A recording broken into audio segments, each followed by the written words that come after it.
Hi, hello, welcome to I Got My Miracle. I'm so grateful to be here. I'm so grateful. I'm grateful you guys are here. You ladies are here. Um, my name is John Jacob Mubarak, and I have the great pleasure of talking to Lindsay and Wendy today, who have just shared a mother-daughter week at Rythmia. It wasn't mother-daughter week at Rythmia, but they had their own mother-daughter week at Rythmia. And who would have thought? Who would have thought? So each week we select two individuals, or an individual who kind of represent what occurred in the retreat this week. And it's been really wonderful to have the opportunity to have you both on. Thank you so much, Lindsay and Wendy. Thank you for joining us. So tell me, okay, where are you from? Do you live in the same town? We both live in Texas. Okay. I live in Dallas, and she's in San Antonio. Okay. And when was this is your second or third time? It's my third. Your third time. And my second. Your second. Okay, so what brought you here originally? I was lost.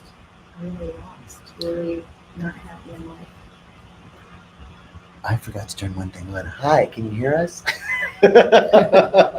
You're the common denominator. Maybe I'm the jinxer. No. They were hearing us through the computer, but now we're going to be heard through a little bit better option here. Okay, you were hearing us before, but now you're hearing us better. Okay. All right. So you were lost. You were saying what brought you here before was you were lost. I was just struggling, not happy, just trying to find my purpose. And I, in 2019, I discovered Rythmia on the website, and I even sent an email to my two daughters saying, someday we're going to go here all together. And then I came first and had profound healing. That was in 2019? It was in 2022. Wow. So yeah, October 2022. So from 2019 to 2022. I knew I was going to eventually be here. Wow. And so what finally had you go, okay, now I'm going to go? It was COVID. I felt a little kind of lost. Mm-hmm. I even had some suicidal tendencies. Wow. Because I had isolated myself to an area that didn't have my family around me, and it taught me a few lessons. So that was kind of the breaking point where I said, I need to go heal. And so you came in 2022. What do you do in life? I was in the Air Force. I retired in 2007, and I transitioned to civilian in the Air Force. Wow. In what capacity? Personnel in IT. Wow. Yeah. And so are you still in that field? No, I retired. You're too young to retire. Yeah, I retired at 58. Oh, wow. Yeah. Wonderful. Yeah, wonderful. Thank you. So you came the first time in 2022. What brought you back 2 more times? I came back 3 months later because I had to wait 90 days, because after my first week, I knew there was more that I had to do. I didn't feel like I was finished. So I found out 90 days later I could come back. So I came back in February of 2023. And then I just received more healing. And I think I'll come back every year, because that is my third time. More healing. So, a lot of people go, well, it's so great and it works. Why do you come back? Because there's always a breakthrough. It could be your third trip, could be your sixth trip. There's always another breakthrough that you didn't know you even needed. I agree with you. I mean, it's like infinite, right? Is this work that we do. Yeah. Wendy, I'm going to stop for a quick second because I want to check in with Lindsay. Okay. Hey, Lindsay. Hi. This is your second time. Yes. And when did you come first? I came last October in 2023. Okay. Halloween week. All right. Which was awesome. It was a great night to be here. Tell me about that. What was so great about it? The energy, it was the second night for our week, and the energy was just super high. And afterwards, Chris, our shaman, told us, on Halloween, the veil is thin, so the spirits can come closer. And we definitely felt that. And it was my favorite night of the whole week too, because I merged with my soul that night. And that was profound for me. So one of the things that our three group intentions here are to show me who I've become, to merge with my soul and heal my heart. And, show me who I've become is a really deep process, right? Of seeing, we have an experience. That experience creates a belief in our lives. I'm not enough. Something happened to us as a child. It doesn't matter what it was. It could be I didn't get picked for kickball. It could be I was abandoned. It doesn't matter, because we tell ourselves a story about what happened. And the story ends up being I'm not enough. I'm bad. I don't belong. I'm not safe. I'm not lovable. Something on those lines. That becomes our belief. And then we develop coping mechanisms so we don't have to feel that, right? So how do I not feel like I don't belong or I'm not lovable? I become controlling. I become a people pleaser. I become a workaholic. I avoid. I'm an alcoholic, or whatever it is, the things that we do that help us not to feel the belief that we have that we're not enough. So that's show me who I've become. And once you've seen that coping mechanism and what it is you're trying to cover up or avoid, and you're honest with yourself about it, like, oh my God, this whole racket that I've been running is because I don't feel like I belong. And it happened when I was 5, really? And then we merge with our soul, which is what Lindsay had just talked about. So what did you see that you'd become, and what was the merger like? So I realized that I was just this 5-year-old girl who was like screaming for her mom to hold her and pick her up. And I think for me, it was like, see me, or choose me. And the interesting thing about that is when I was merging back with my soul, my mom was behind me, holding me, saying at all costs, at all costs. And so, she held me, that 5-year-old girl. And that was really special. Wow. And that's why I came here, was to heal my, she had me when she was 22, single mom. We've had a tough relationship. Like I always say, I feel like she's my best friend, but my pain. And so a lot of my first trip was healing like my mother wound. And when I got to heal my heart, it was healing with my dad, and my dad sat down right in front of me. And so a lot of my first trip was all very emotional, spiritual, healing those wounds, which was so different from this trip. I feel like it was way more physical, and I was healing my body this time. Really? So okay, so let's talk about that, because you shared before we started a really profound healing that happened for you. Yeah. Can you share a little bit about that? Yeah. So when I got here, I was really present too. This whole experience has really helped. I've fallen in love with myself. But the disconnect is like when I look in the mirror, I don't feel that same way about how I look. And I was getting frustrated with myself, because I'm like, how can you love yourself like this, but not love how you look, or always picking, squeezing, criticizing? And I know that. And I know that I didn't want it anymore. And I also was like very present to, if my daughter, my son ever felt this way about themselves, it would crush me. And so I knew it was starting to bubble up as soon as I got here that this is what I have to work on. And in one of the classes one day, Kim asked, does anyone here have trouble receiving? She's like, if someone tells you you're beautiful, can you receive it? And I just like, everything came out of me. I was like almost hyperventilating, crying. And so I knew this is like, okay. And it was more about my looks and the dysmorphia I have around that.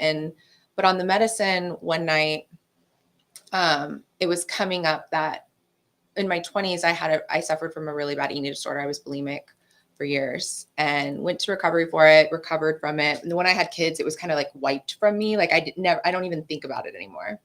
So I've always thought I healed my eating disorder. And on the medicine, I realized, no, I just stopped doing it. I didn't heal it. And I didn't really heal what was happening to me and what was happening to my body during that time. And my first night on the medicine was very, very hard physically. And it was so different from the first time. I couldn't really tap into what it was. And now I know, I think my body, it was healing all that stuff that I was doing to my body for so many years. And So once I got to heal my eating disorder on the medicine and like hold every part of my body and say sorry to it, and got to lay with myself in one of those moments on the bathroom floor and just like help that girl who was so sick. And that was awesome. And I remember this Shane, he's part of the medicine family, his voice, and he was singing a song, and it was like this phoenix that rose from the ashes in me. And I found someone and I said, I want to give this up. And I was realizing at that time that I've had this so deep in me in this lifetime, this dysmorphia and this eating disorder and the pain around all of that. And I realized that I had it so bad because I was supposed to end this for my family. I come from many women on both sides who have always suffered with body image stuff, but it was really deep with me. And so in that moment, I found someone in the medicine family, and she said, if you're really ready to give this up, you go give it up to Grandfather Fire, and taught me how. And I believed that I ended it. It ends with me right now. And I all night I was like, I'm free, woo! Like I'm free. And it was very special. Very Yeah. powerful. Thank you. You know, I believe that a lot of people, including myself, can identify with poor perception of our bodies and never being satisfied. Mm-hmm. You know, I work on that too, right? Like, geez, I should be so grateful. I have 10 fingers and 10 toes. I can walk around and flap my arms, and my bike can run and bike, and like, you know, all of the things. And it's like, yeah, but there's this, you know, I don't look like that. Come on. Like, oh, really? Because you're not supposed to. You know? Yeah. But to just be satisfied with ourselves, it doesn't mean that we let ourselves go. There's a difference between I'm taking care of my body temple so that it can hold more light and I can be of service to the great plan of love, versus that like deep sense of I'm not enough. Yeah. There's something wrong with me and I don't like myself. I don't love myself. Yeah. So that was so powerful. Thank you. And I loved the way you talked about, like, the first time was more spiritual, more emotional. This time is more physical. Have you found, what did you find for your third journey? What was your big healing, insight, awakening? I'm not sure I know what the healing, the last couple of nights healing is. I think it's going to be a process because it was very physical. I was face down on my mat for a couple of days. So I think I have that to process. I believe that Mama Ayahuasca was healing some ancestral wounds that having to do with not feeling safe in the world. Because during the week I had little snippets of scenes where women were being hurt or animals were being hurt. And I'm an advocate for both. So I believe that is, I'm going to learn more as I go home and integrate what had happened. But two important things I learned is I was always confused as how Mama Ayahuasca talked to me, because everyone had different, experiences. She would talk sassy to them, or they would hear her in their voice. And I never had that. And this week I finally got to learn from Mama Ayahuasca that it's a download of knowing. So I established a relationship for the first time, I believe, that I could understand how she communicates to me. So I thought that was a wonderful gift. And then all three visits, I've wanted to connect with my mom who has passed, and I never have. And now that I knew that how I received messages was just these downloads or these feelings. And Wednesday night, I cried out for my mom. I said, "Mom, are you there?" And it started on my chest, and it was just this warm feeling that went all through my body. And then I knew she was there. So that was a gift. Yes. Yeah. It's, it does not hurt to repeat that we all receive differently, Yeah. And to not judge ourselves, because some people do, like, Jerry, it types to him, like you can't, And if you ever like been in ceremony with that guy, he's like, okay, turn this on, turn that off. Okay, move that over here. Okay, we're gonna switch that. And you're like, what are you doing? He's like redesigning his mental landscape. I'm like, oh, that's not my experience. And I, with so many other people would have different experiences, but I too, very similar to you, Wendy, feel, and it's a deep download knowing. My mother passed away 10 years ago, and I was in Cuba on the 10th anniversary of her passing. And she loved Sacagawea coins and $2 bills. Oh, cool. Like just she'd always give you like, oh, here's a little $2 bill. Here's a roll of sack. She wouldn't give the grandkids like $10. She'd give them a roll of, or $25 or whatever. She'd give them a roll of Sacagawea coins. She loved Sacagawea. Like, I love that. it's a woman and we're honoring her and she's indigenous, and she just like with the first wallet I got when I was 7, she would put a $2 bill in the corner. It was like, you always put a little something, you have a little corner of money in your wallet. Yeah. So to this day, I carry a $2 bill in my wallet. So 10th anniversary, I realized, today's mom's 10th anniversary. I remember the $2 bills and Sacagawea coins. It's just sort of like a memory. And I go through, and I was, the Havana airport is like 1962, it's like not very up to date. They have like one little booth over here where you can buy cards for Wi-Fi, and one couple of things over here where you can get like a coffee or a sandwich or a water, like nothing extensive. Yeah. So I go to buy the Wi-Fi cards. I don't have any Cuban pesos left. I had a $20 bill US. And so I walk up to buy 2 cards. They cost about $1 a piece. Yeah. And I go, do you have any change? Can I use this? I don't have any pesos. She goes, yeah, I have change. And she takes a $20 bill and she puts down 4 $2 bills and a $10 bill. And I was like, and I, like you, start crying. Yeah. And I feel my mother. Yeah. Feel her. Yeah. And this intense love, just intense love. Yeah. And I won't go on with the story. It was super intense. I was receiving messages. I didn't hear her. Yeah. But the messages were so clear. Don't withhold love from anybody. Mm-hmm. Love everybody. Don't ever withhold love. I'm always here for you. Love yourself. All these messages. I'm crying. Yeah. Here's the kicker. An hour goes by. I go off in the corner in the airport, and they have the old plastic form seats, like nothing comfy, Yeah. So I'm in the thing, I'm rocking like some, neurodivergent somebody, I'm in the airport and I'm feeling my mom and I don't want this to go away. And I hear her go share this love. So I just start getting to hug people. Did you really? I did. Oh my gosh. And they're going to say passing out $2 bills to everyone. Your mama. Totally. And nobody rejected. Everybody was like, it was such a palpable vibration of love. People were like, oh. Wow. So then that finishes and I'm like, I'm thirsty. So I go to get a bottle of water. It costs about $2 for the water. Yeah. I have the 4 $2 bills. I ain't getting rid of those. Yeah. So I got the $10 bill and I give the lady the $10 bill. She gives me change with a Sacagawea coin. No way. In Cuba. Oh my gosh. Mom was like, just in case you were doubting the 4 $2 bills, here's the Sacagawea. Wow. But it was like, that was the way that I could get it. Yeah.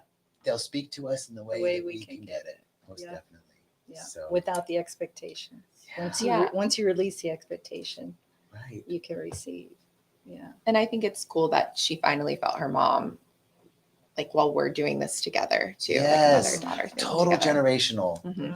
And it was so beautiful. And that was the night you were like closest to me on the mats. Yeah, she kept dancing around me, letting me know she was there. Or she would fling her skirt to swish my arm. It was very special. To know she was going to be with me on this trip was the motivation I had to come here because, like I said, we have had a challenging relationship. And I said this in class today. There's a saying that you're only as happy as your saddest child. And she's been my saddest child. And the fact that we get to heal together and she's no longer my saddest child. I don't feel like I've... No, we're in this together. Yeah, she's like, I didn't know you thought that about me. That was my feeling. And so this is the first time you've been here together. Mm-hmm. Beautiful. Yeah, I definitely think we needed to do it separately first, especially because my first trip was healing a lot of my mother wound. And coming here, I wasn't sure like if we were ever going to be able to be near each other in the Maloka. And each night I was like inching closer to my mom. So the last night we were like right next to each other. Oh, across the region. I'm so grateful. So grateful. we're grateful that we got to come together. Yeah, it's beautiful. It's going to be a great Christmas. It's going to be a great Christmas. Yeah, and you Yeah. have 2 children. Yes. How old are your children? My son just turned 8 and my daughter's 6. So they're 18 months apart. They're going to have such a fun Christmas. Yeah. Mhm. And how many children do you have? I have my youngest daughter, Skylar, and then Lindsay. So Okay. just 2. And will you all be together at Christmas? Mhm. Wow. Yeah. Beautiful. We're trying to get Skylar here Yeah. when she's My ready. youngest. Yeah, she'll come when she's ready. She's nervous about the purging.